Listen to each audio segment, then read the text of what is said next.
Have you ever wondered why some people seem to have their lives completely under control while others are always struggling just to get through the day? It isn't because of luck. It's not because they are more talented, and it's not because they were born with more opportunities. It all comes down to one simple word: control. I'm talking about control over what you say, control over what you think, control over how you feel, and control over how you handle your money. Let me tell you the truth. If you can master your mouth, your mind, your emotions, and your finances, you can master your entire life.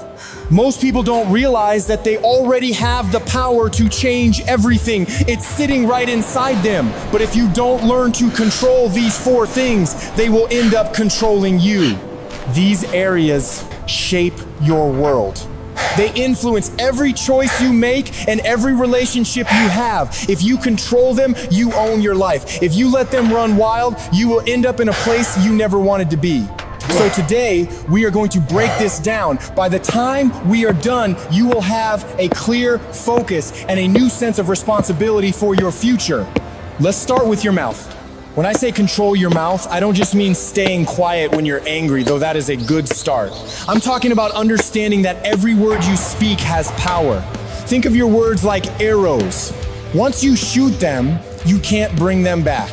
Too many people speak without thinking. They spread gossip or say negative things without caring about the damage. But the truth is, your words create your reality. You aren't just describing your life, you are building it.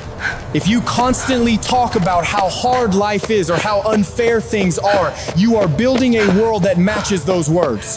You are putting negative energy out there, and the world is giving it right back to you. On the other hand, if you speak with hope, if you talk about possibilities, and if you encourage the people around you, you create an environment where success can grow. Look at the people who inspire you. Do they spend their time complaining? No. They use their words to open doors and lift people up. You have that same power, but you have to be careful. Next time you are about to speak, stop for a second. Ask yourself, is this helping or making things worse? Too often we let our emotions do the talking. We say things we regret in the heat of the moment. You can apologize later, but you can't erase the memory of what you said. This also applies to how you talk to yourself. Self-talk is very real. The way you speak to yourself in your own head shapes who you become. If you keep telling yourself, I'm not good enough, or this is too hard, you will start to believe it. You are feeding your mind the wrong message. But if you change the script, if you wake up and say, I can handle whatever happens today, or I am capable of success, your confidence will grow. Your words become your actions, and your actions become your habits. Controlling your mouth isn't about being silent, it's about being intentional. Now, let's talk about your mind. Your mind is the most powerful tool you own. Everything starts there. Every choice, every habit, and every dream begins with a thought. The battles of life are won or lost in your head before they ever happen in reality. If you don't control your mind, it will control you. Everything you've ever done started as a thought. Whether it was a great success or a big mistake, it began in your head. There is an old saying, as a man thinks, so is he. This means your life follows your thoughts. If your mind is full of fear and doubt, that's where your life will go. If you fill it with growth and determination, you will move towards success. Many people let their minds run wild with worry. They worry about what others think or what might go wrong. This creates a cycle of anxiety that stops them from taking action. But you don't have to live that way. You can choose your thoughts. Controlling your mind doesn't mean fear goes away. Fear is real. But you get to choose what to do with it.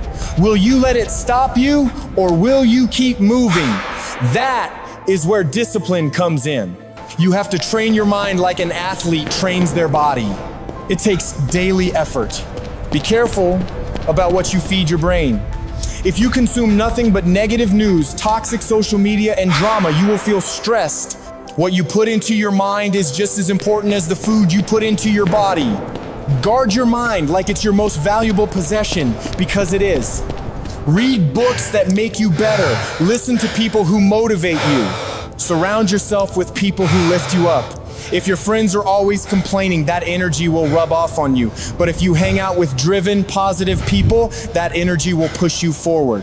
When a negative thought enters your head, catch it. Challenge it. Ask, is this actually true? Most of the time, it's just fear talking. Replace it with a thought that helps you. Try visualization. Picture your goals. See yourself succeeding. When you see it in your mind, you start to believe it's possible, and once you believe it, you will start doing the work to make it happen.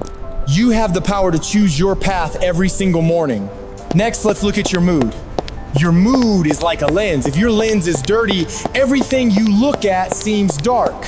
You've seen this happen. Someone wakes up in a bad mood, and suddenly everything that happens that day is a disaster. They think the world is against them, but really, it's just their mood.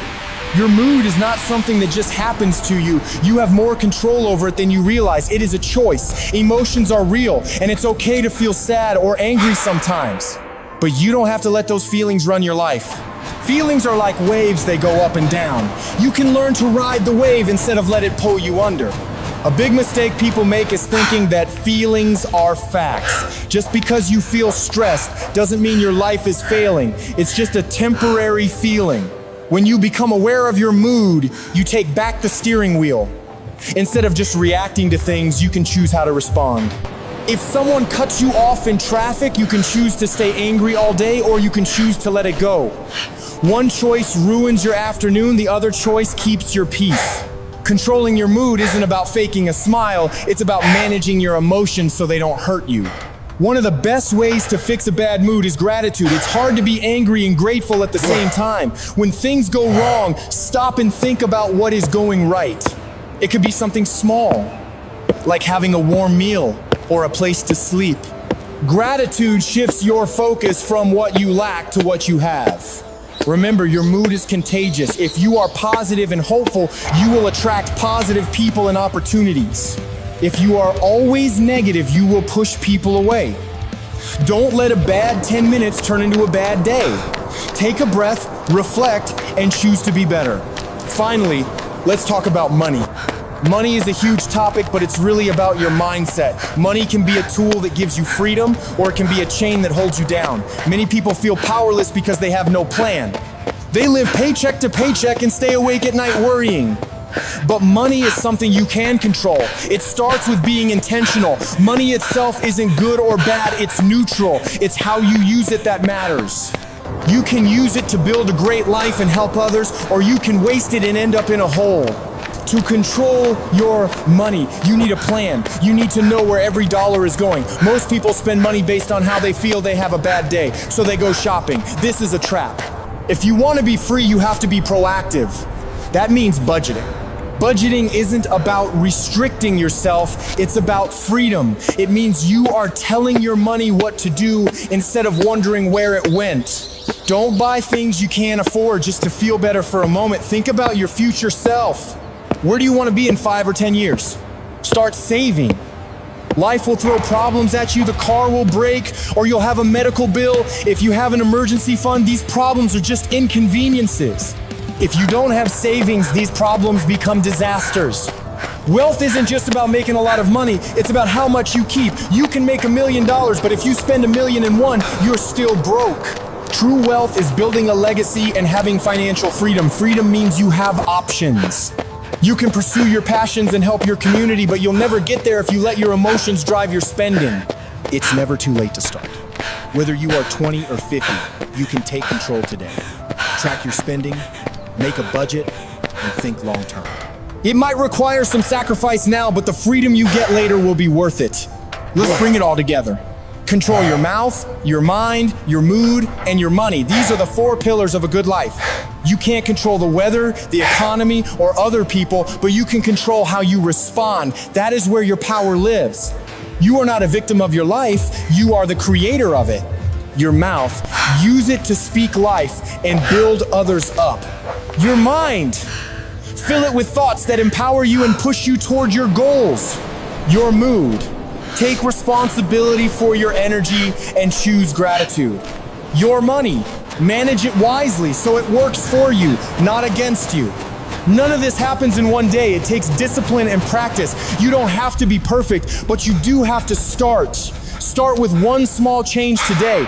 Maybe today you decide not to complain. Maybe today you start that budget.